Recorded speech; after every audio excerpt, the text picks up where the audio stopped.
Welcome to SA Media News Updates. If you are new to this channel, please subscribe, like, share and add your comment to the comment section.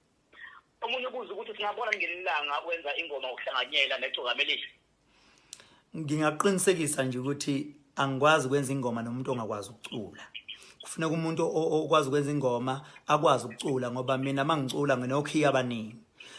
Ngizosuke ngifasa ukhiye angakwazi yena ukucula njengoba lo muntu akhuluma ngaye siyamasonga ukuthi uhlezi eculela phansi akakwazi ukuthi afase ukhiye nje asebenzise inkosini lezi ezincane. So ke kuyangisinda kungangisinda ukuthi ngingakwazi ukwenza ingoma naye ngoba kuzofuneka ukuthi manje ngicule ngefavor yakhe yokuthi mhlawumbe aculele phansi. Uyabonga sonke isikhathi kanti mina ngicula kuona wonke amakhiya. So ke ngingakusho ukuthi ngeke ngize ngikwazi.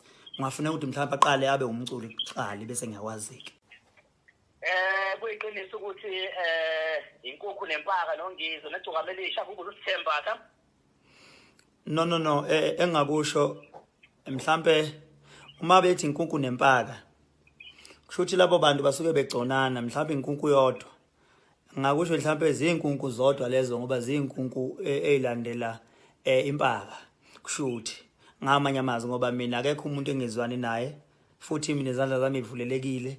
Akekho ngisho yedwa umuntu engake ngamsukela emculweni kaMaskandi lo ngafika ngayishayela ingoma othi nje wasukelwa yimina aphumela obala athi wangisukela wathi ngiyobonga ngehlele ngezansi kodwa akekho umuntu engangamsukela. So singasho sithi ke bekumele umbuzo uqonde ngqo uthi kuyiqiniso yini ukuthi laba abantu akhuluma ngabo abezwani bona nami not ukuthi mina angizwani nabo ngoba akukho engathi sekuhlanganisa nabo.